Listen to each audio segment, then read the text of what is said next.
이사할 때 우리 뭐 하죠? 입주 청소하죠. 입주 청소할 때 이것저것 뭐 견적도 넣어봅니다. 그리고 후기도 살피고 별점도 좀 보고요. 얼마나 이용했는지도 살피고 결국 맘카페의 도움을 받아서 여기 후기가 좋더라, 여기 괜찮더라, 이 추천을 받아서 업체를 이제 선정합니다.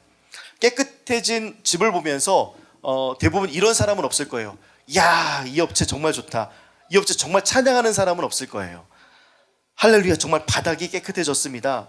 유리의 석회가 제거됐습니다. 줄눈이 눈이 부시네요. 한스클린 찬양합니다. 클린벨을 찬양합니다. 청소물을 찬양합니다. 데일리 클린을 사랑합니다. 더 클린에게 이 영광을 올려드립니다. 라고 하는 사람들은 없죠.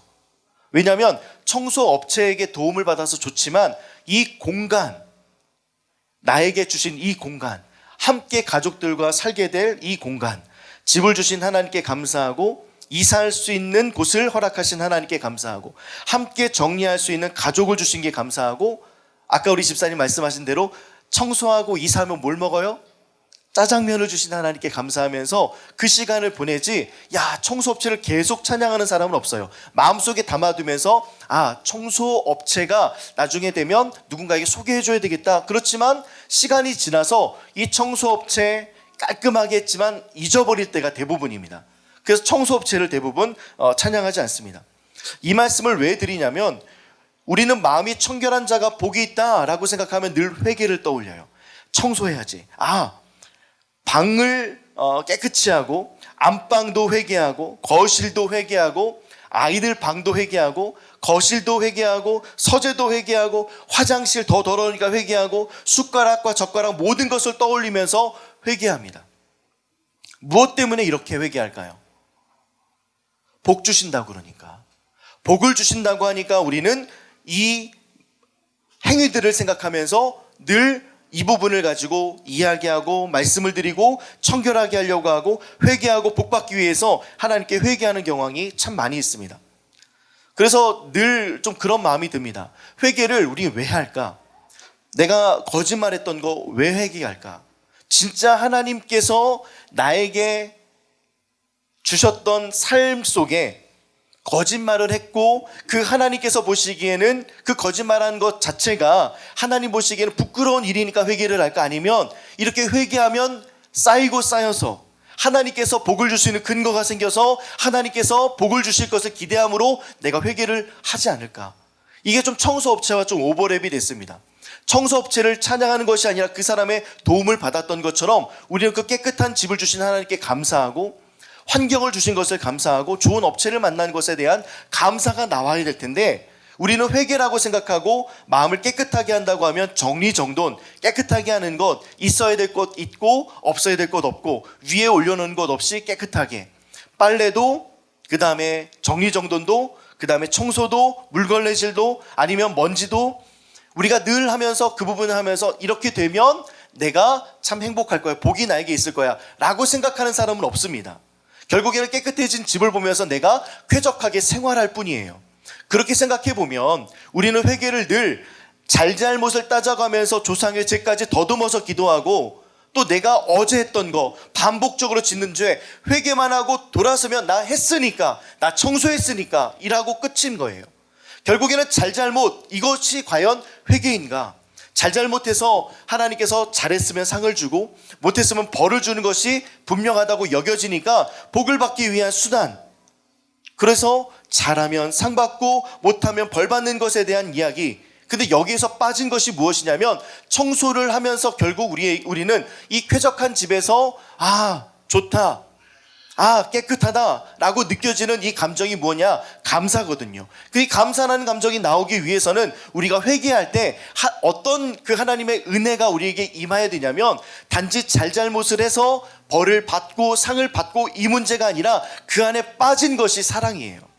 하나님께서 나에게 주셨던 오늘의 일상 속에 내가 왜 회개해야 되는지를 생각해 보면 하나님께서 나를 사랑하시기에, 하나님께서 나를 그처럼 아끼시기에, 하나님께서 나를 너무나도 지극히 사랑하시기에 라는 것이 빠져 있는 거예요. 그래서 내가 잘하면 상을 받고 잘못하면 벌을 받는 것은요 단지 그냥 종교에 속해 있을 뿐입니다. 다른 종교들도 그렇거든요. 잘하면 상 받아요. 잘못하면 벌을 받습니다.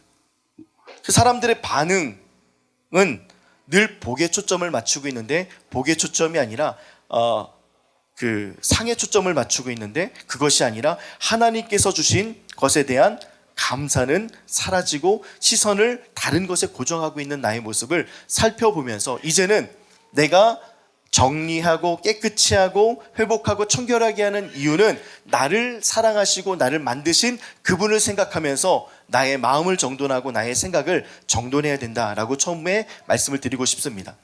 필 주커먼이라는 미국의 종교사회학자가 종교 없는 삶이라는 책을 썼습니다.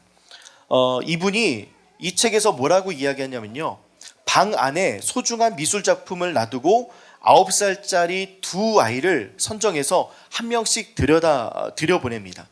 한 아이에게는 어떻게 이야기하냐면 이 방에는 세상에 하나뿐인 미술 작품이 있어.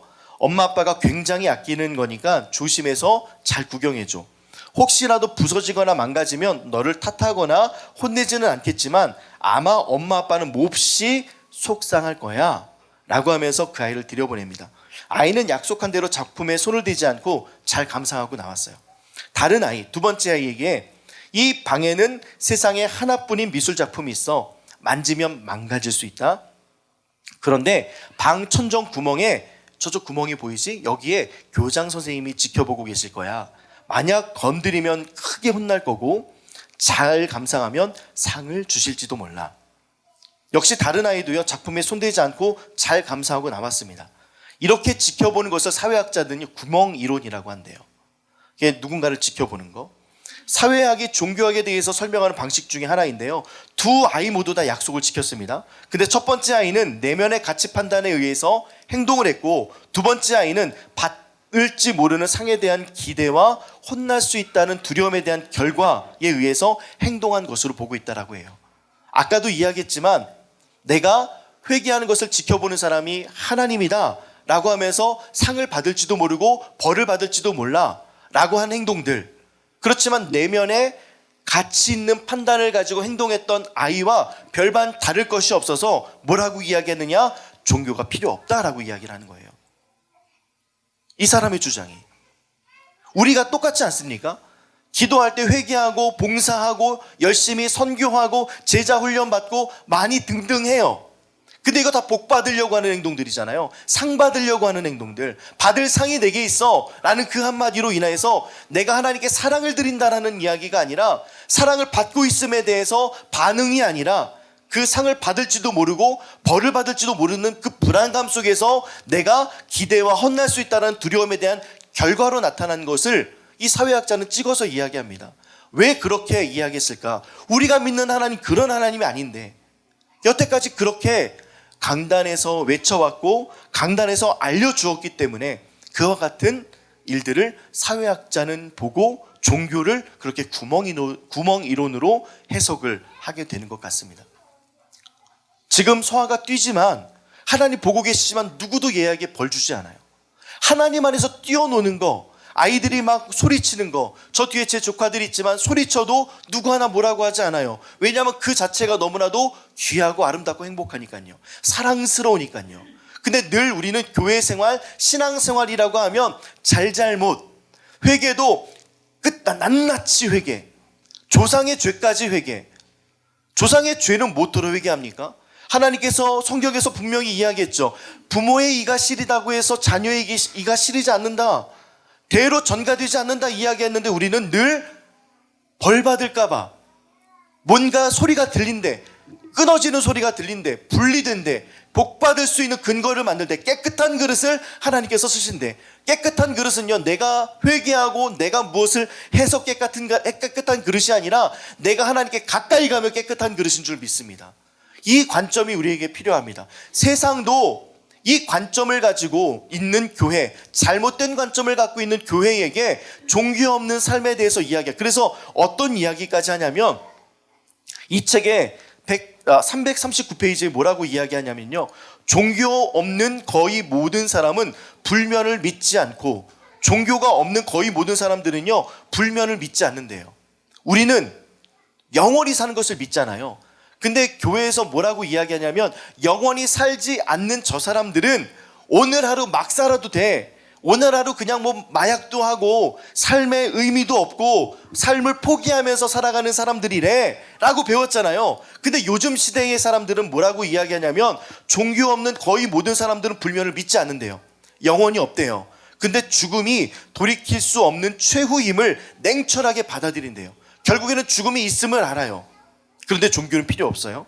이로 인해 더욱 절실하게 삶을 살아가고, 신기하죠?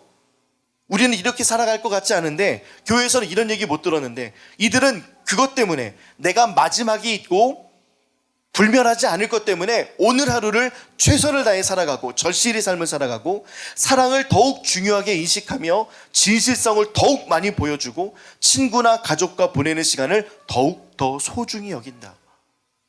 이렇게 평가를 합니다.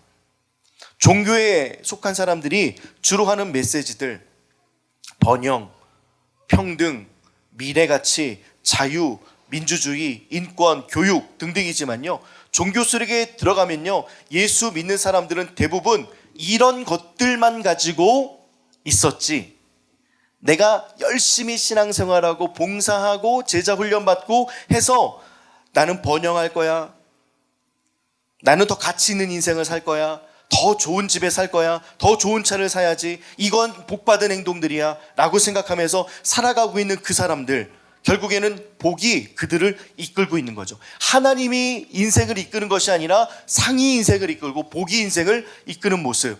그래서 이런 모습들을 보니까 똑같다는 거죠. 종교를 갖고 있는 사람, 하나님을 믿는 사람도 도덕적으로 봉사도 하고 좋은 일도 해요. 그런데 그것만이 곧 진리이냐? 아니야. 나는 여러 가지 일들을 해보고 도덕적인 가치를 나눠보고 누군가가 어려울 때 행동을 했지만 너희들만 경험하는 그 경외라는 그 경험이 나에게도 있었어 라고 사람들은 이야기한다는 거예요. 결국에는 무엇이 우리의 차이를 나타내는지를 이 사람들은 구분하기 어렵다. 그래서 종교 없는 삶이 가능하다라고 이야기를 하더라고요. 참 안타까운 일이죠. 무엇이 안타까우냐? 그 사람들이 안타까운 것이 아니라 교회가, 믿는 사람들이, 또한 강단에서 외치는 목사들의 설교가 그렇게 만들어버려서 그런 사람들을 만들어낸 것 자체가 너무나도 안타깝습니다.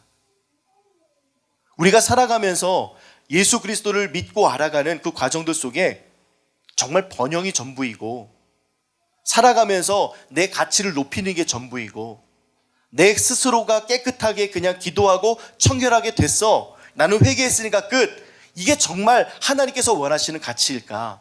그곳에 가장 빠진 가치는 사랑이라는 가치입니다.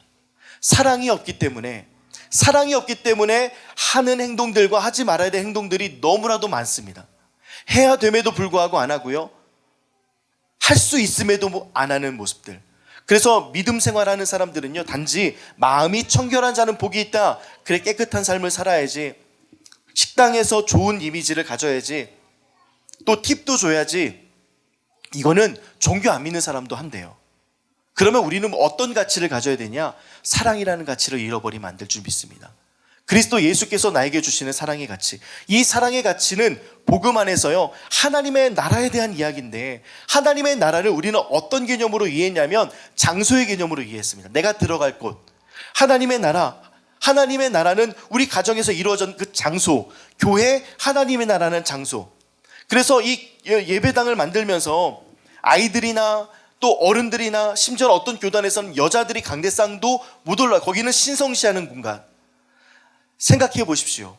하나님께서는 교회에 강대상에만 계십니까? 아니에요. 하나님은 모든 곳에 계세요. 내가 이 세상 끝날까지 너희와 항상 있으리라 말씀하셨어요. 모든 곳에 하나님이 계시고 모든 곳에 예수 그리스도의 흔적들을 볼 수 있습니다. 그런데 교회는 성물, 그 다음에 기구들 자체, 이것도 다 하나님께서 귀한 거야. 이 자체도, 이 공간도 귀하지. 그런데 그게 귀할 필요가 없는 게요, 하나님께서 주신 모든 것이 귀하다는 것을 잃어버리고 이곳을 그냥 산당처럼 만들어놨어요. 신전처럼. 무당이 모시는 신전, 여기에만 하나님이 있어. 앞으로 나오면 하나님의 임재가 있지. 무슨 소리입니까? 간절한 마음으로 나오는 게 소중하지. 여기에 하나님이 있어, 이곳에 하나님이 있지, 이곳에 하나님의 임재가 넘칩니다. 아니에요.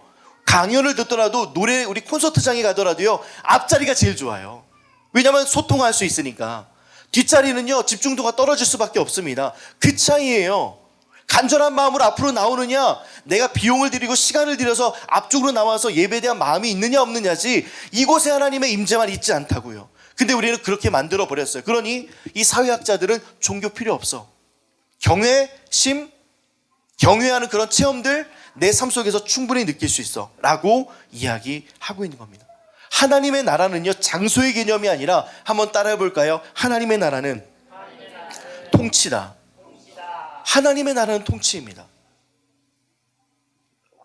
하나님이 내 가정의 주인 되시는 통치, 내 삶의 주인 되시는 통치, 우리 교회의 주인 되시는 통치, 이 통치의 개념이 빠지다 보니 이 통치는 폭력으로 대하는 통치가 아니라 사랑으로 대하는 태도, 이 사랑으로 대하는 태도를 61장 1절과 2절 시작. 주 여호와의 영이 내게 내리셨으니 이는 여호와께서 내게 기름을 부으사 가난한 자에게 아름다운 소식을 전하게 하려 하심이라. 나를 보내사 마음이 상한 자를 고치며 구원의 자에게 자유를, 갇힌 자에게 누림을 선포하며 여호와의 은혜의 해와 우리 하나님의 보복의 날을 선포하며 모든 슬픈 자를, 하나님께서는요, 주 여호와께서 내게 영을 주셨다. 이사야 선지자에게. 그리고 나서 여호와께서 내게 기름을 부으셔서 누구에게 찾아갑니까? 가난한 자에게 찾아갑니다. 또한 마음이 상한 자를 찾아가고요, 포로된 자를 찾아가고 갇힌 자를 찾아갑니다. 하나님의 마음은 이곳으로 오라가 아니라 너희 은혜 받은 자, 하나님의 사랑을 아는 자가 예수 그리스도의 발자취와 같이 그들에게 가라. 가난한 자에게, 마음이 상한 자에게, 포로된 자에게, 갇힌 자에게, 마지막으로 어떤 자요? 모든 슬픈 자에게 찾아가라고 이야기합니다. 이게 하나님의 마음이에요. 근데 우리는 그 하나님의 마음을 잊어버리고 늘 교회 안에 가두고, 질서 안에 가두고, 또한 포갑적인 그런 메시지 안에 가둡니다. 상이라는 것들로요. 상이 중요한 것이 아니라 우리가 누구에게 달려가는지, 누가 중요한데 우리는 늘 대상이 아니라 내가 원하는 물질 따라서 갈 때가 참 많이 있습니다. 이것을 내려놓을 때, 사랑으로 나아갈 때, 하나님의 마음으로 나아갈 때 놀라운 일들이 반드시 나타난다. 그래서 우리 이런 찬양 있잖아요. 너의 가는 길에 주의 평강이 있으리. 근데 우리는 이 생각을 하며, 그래, 내가 가는 곳에 평강이 있지. 늘 나에게 하나님께서 주실 수밖에 없는 아름답고 귀한 일들이 나에게 늘 솟구치겠지.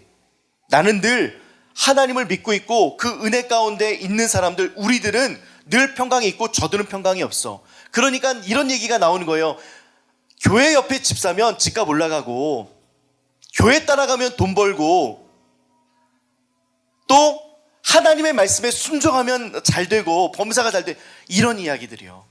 정말 잘못된 이야기고, 이거는 하나님과 전혀 복음과 상관없는 이야기들입니다. 너의 가는 길에 주의 평강이 있으리, 평강만 생각하면 그럴 수 있어요. 그래, 나에게 평강 주시지, 나에게 돈도 주시지, 나에게 집도 주시고 나에게 차도 주시고 내 자녀의 길도 열어주시지. 그렇지만 너의 가는 길에 누구의 평강이에요? 주의 평강이에요. 우리는 이것을 놓칩니다. 주님이 늘 우리와 함께 하시는 것, 우리가 먹고 마심에 있어서 누구보다 조금 더 잘 먹고 괜찮은 음식 먹으면 좋긴 하겠죠. 근데 거기에 대한 책임을 하나님께 어떻게 이야기할 수 있겠습니까? 늘 우리는 예수 믿으면 복받아, 예수 믿으면 복받고, 청결하게 회개하면 주님의 평강이 있어. 근데 늘 잊어버리는 것은 주님의 사랑, 주님의 은혜, 나와 함께 동행하시는, 너의 가는 길이 어떻든지 간에, 너의 가는 길이 무엇이든지 간에 주님이 너와 함께 하시니 평강이 임한다. 평강이 임하는 것이 중요한 것이 아니라 주님이 나와 함께 하신다가 중요한 줄 믿습니다. 이것이 여러분들의 마음속에 늘 좀 새겨지는 시간들이 되었으면 좋겠습니다. 이제는 이 마음이 청결한 것이 그러면 무엇이냐? 이것을 좀 살펴보기 원하는데요. 야고보서 4장 8절 한번 우리 같은 목소리로 읽겠습니다. 시작. 하나님을 가까이 하라. 그리하면 너희를 가까이 하시리라. 죄인들아 손을 깨끗이 하라. 두 마음을 품은 자들아 마음을 성결하게 하라. 이 청결함에 있어서는요, 하나님께서는 이 청결이 성경에서도 그냥 깨끗함, 영어 성경에도 pure라고 이야기합니다. 깨끗한 거 맞아요. 그런데 이 말을 헬라어를 이 말을 원어의 의미를 잘 알고 있는 유대인들은 어떻게 이해하냐면 나뉘어진 마음이 없게 하라예요. 한번 따라해 볼까요? 나뉘어진 마음이 없게 하라. 두 마음을 품은 거죠. 늘 우리 사이에 갈등하고 있는 것들 있죠. 복 받기 위해서 늘 교회는 복 받는 거, 잘 되는 거, 번영하는 거에 대해서 강조하고 이야기해요. 그러다 보니까 내 안에 복음 이외에 다른 것들이 들어옵니다. 복음 이외에 다른 것들이 끼어져서 복음인 것처럼 생각하며 그것을 따라가는데 결국 그것은 우상이었어요. 내가 바라볼 상, 이것 두 마음입니다. 여러분들 이 땅에 살아가는 것 충분히 이 땅의 것과 하나님의 것 정도는 구분할 수 있어요. 근데 애매한 구간들이 있습니다. 복 받는 거예요. 애매한 그 구간들, 내가 복을 따라가는가, 내가 상을 따라가는가, 이것을 점검하는 저와 여러분들 되면 좋겠습니다. 이것이 두 마음, 이것이 나뉘어진 마음이에요. 하나님께서 우리에게 이 땅의 것과 신앙생활하면요, 잘못된 것과 괜찮은 것을 나눌 수 있어요. 이것은 일반적인 사람들도 할 수 있습니다. 아까 종교 없는 삶, 종교 필요 없어요. 불멸, 나는 믿지 않아요. 오늘 하루 나는 최선을 다합니다. 이 사람들도요, 좋은 것과 좋지 않은 것을 판단해낼 수 있는 능력이 있습니다. 우리도 그래요. 그렇다면 우리가 이 안에서 조금 더 들어가서, 그 틈으로 들어가서 발견해내야 될 것은요, 복과 상을 따라가는지 예수 그리스도를 따라가는지 이 두 마음입니다. 종교심을 가지고 내가 열심으로 신앙생활하기 위해서, 복받기 위해서 하는 수없이 많은 행동들, 올바르지 않은 행동들, 그 마음과 생각이 올바른 방향으로 갈 수 있는 기준은 예수 그리스도께서 이렇게 말씀하십니다. 두 마음을 품은 자들아 손을 깨끗이 하라. 손 깨끗이 하는 건요, 아주 간단한 행동들입니다. 아주 간단한 행동들을 손을 깨끗이 하라로 말씀하십니다. 근데 이 가장 간단한 행동들을 우리는 쉽게 무시하고 넘어갈 때가 있습니다. 여러분, 저는 이 손을 깨끗이 하라는 이야기를 듣고 그냥 깨끗이 손을 씻자라는 의미로 받아들이지 않고 조금 더 생각해 보았을 때 하나님의 말씀을 가까이 하는 것. 이 시대에 우리 그 젊은 청년들과 청소년들을 보면 이번에 제주에서도 올라왔지만요,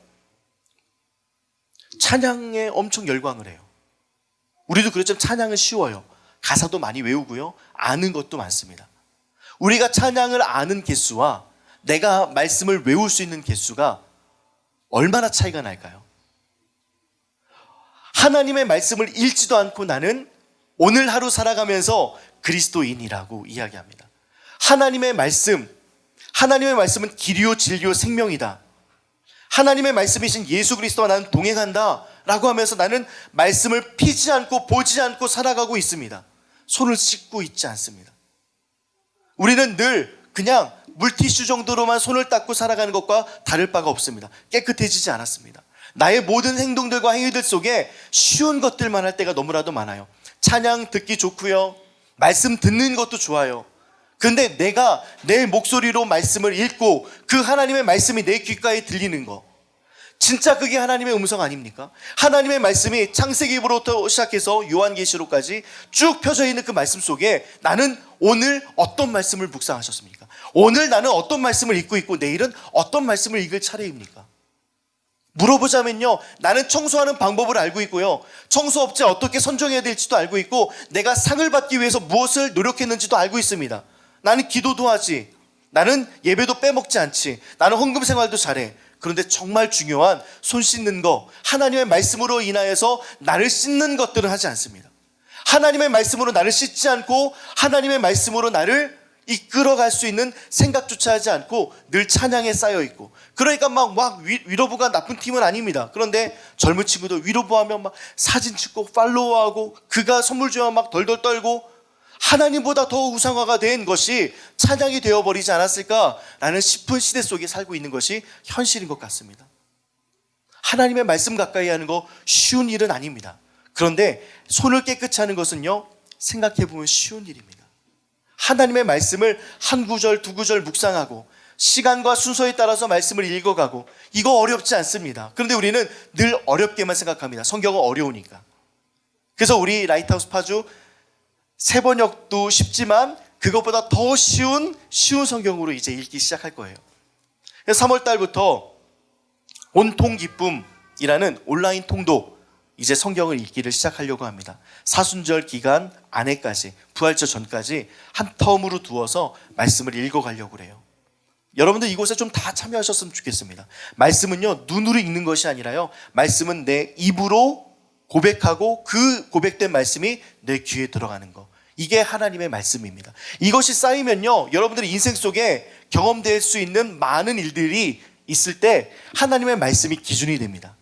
그래서 아까도 두 가지 마음으로 나뉠 때 하나님의 음성이 기준이 되어서, 이것은 하나님의 음성의 기준으로 보았을 때 내가 상을 따라가는구나, 내가 복을 따라가는구나 라고 할 수 있는 기준이 만들어집니다. 그 기준을 명확하게 할 수 있는 말씀 생활인 손을 씻는 것, 그것을 깨끗이 하는 저와 여러분들 되면 좋겠습니다. 이것이 우리 마음속을 성결케 하고, 이것이 우리 마음이 두 가지로 나누지 않게 합니다. 그래서 이렇게 한번 적어봤습니다. 함께 이 말씀을 읽어보면 좋겠습니다. 시작. 하나님의 통치, 하나님의 나라, 하나님의 나라에는 하나님께서 계신 곳이고 하나님의 말씀이 선포되는 거겠죠. 그래서 하나님의 말씀에 있는 그 통치 속에 있는 자는요, 마음이 청결할 수밖에 없습니다. 마음이 나눠지지 않고 하나님께로 향할 수 있는 그 마음이 생깁니다. 두 번째, 같이 이 말씀을 읽겠습니다. 시작. 하나님의 통치 속에 있는 자는 두 마음을 품을 수가 없습니다. 왜요? 기준이 생기니까요. 말씀이라는 기준이 생기니까요. 오늘 내가 갖고 있는 이 말씀에 기준이 생기기 때문에 이 말씀으로 나뉘어지지 않는 마음들이 생깁니다. 얼마나 여러분들에게 그냥 도덕적으로 이거 하십시오, 저거 하십시오 라고 말씀드리고 싶지 않아요. 이 정도는 그냥 초등학문을 배우신 분들은 이거 하지 말아야지, 저거 하지 말아야지 구분이 섭니다. 그런데 내 안에 종교심이 발동돼서 하는 행동들, 종교심이 발동돼서 하나님 말씀 외에 다른 것들 하는 행동들을 잡아줄 수 있는 것은 하나님의 통치밖에 없습니다. 하나님 말씀밖에 없습니다. 예레미야서 18장 4절부터 6절까지 말씀 읽겠습니다. 시작. 진흙으로 만든 그릇이 토기장이의 손에서 터짐에 그가 그것으로 자기 의견에 좋은 대로 다른 그릇을 만들었더라. 그때 여호와의 말씀이 내게 임하니라. 이르시되 여호와의 말씀이니라. 이스라엘 족속아, 이 토기장이가 하는 것 같이 내가 능히 너희에게 행하지 못하겠느냐. 이스라엘 족속아, 진흙이 토기장이의 손에 있음 같이 너희가 내 손에 있느니라. 하나님께서 우리의 모든 생사화복이 내 손 안에 있다라고 이야기합니다. 근데 토기장이의 손에 그 진흙이 만들어지고 구워질 때 우리가 처음에 읽었던 것처럼요, 손에서 터질 때도 있어요. 내 마음이 상이나 복을 따라갈 때가 있습니다. 상과 복을 따라서 나뉘어진 마음으로 가고 있는 그때에 토기장의 손에서 터졌다. 그러면 우리는 대부분 버립니다. 잘못됐으니까요. 이건 아니니까. 실수가 아니라 그게 잘못됐으니까. 너는 너무 종교심이 많구나. 너는 복음과 멀어졌구나. 너는 하나님의 말씀을 따르지 않는구나. 통치에서 벗어났구나. 배제시키는 것이 아니라 뭐라고 이야기하냐면 그가 그것으로요, 터진 그것을 다시 모아서 자기 의견에 좋은 대로 다른 그릇을 만드는 거예요. 하나님의 손에 우리가 붙잡힐 수밖에 없는 것은 하나님의 통치 안에 있다는 사실, 하나님의 통치 안에 내가 머물고 있다는 그 사실을 인정하는 자는요, 하나님께서 우리를 더 멋진 다른 그릇으로 만들어 주십니다. 때로는 실수하고 실패하고 내가 그 길로 갔더라도요, 다시 내 마음이 고쳐먹고, 그래 나는 하나님의 말씀의 기준과 통치를 삼아서 마음이 나뉘지 않는 삶을 살아야지. 하지만 실수할 때도 있잖아요. 넘어질 때도 있고요. 좋지 않은 삶의 신앙인의 모습을 보여낼 때도 있습니다. 그렇지만 그가 그것으로 자기의 의견에 좋은 대로 다른 그릇을 만드시는 하나님의 은혜와 섭리 또한 있다라는 사실. 그러니 얼마나 우리가 하나님이 좋으신 분입니까? 얼마나 하나님이 너무나도 귀하신 분이고 따뜻한 분 아니겠습니까? 그 마음이 청결한 자는 하나님을 보게 된대요. 우리가 직접 하나님을 보는 것이 아니라 영안이 열려서 뭘 본다, 거짓말하지 마세요. 온 곳에 그리스도 예수와 하나님의 통치가 있는데요, 내 눈을 열어서 무엇을 본들 그게 뭐 중요하겠습니까? 그 본다라고 이야기하면 사람들은 얼마나 두려워합니까? 저 사람 뭘 보는구나, 저 사람 진짜 하나님께서 사용하신 종이구나. 그런 귀신과 같은 이야기들과 무당 같은 이야기들 속에 우리는 늘 매몰되어 살아가서 거기에 덜덜 떨고 있었고요, 또 그렇게 하나님의 음성 달라고, 하나님 보여달라고. 그렇지만 하나님께서는 너희가 보고 믿느냐 보지 않고 믿는 것이 복되도다, 그렇게 말씀하셨음에도 불구하고 뭘 보기 원해요? 천사도 보고 예수도 보고 뭐 귀신도 보고 악한 것도 보고 와서 뭐합니까? 말씀 안에 있지 않으면서 그것을 보면 뭐합니까?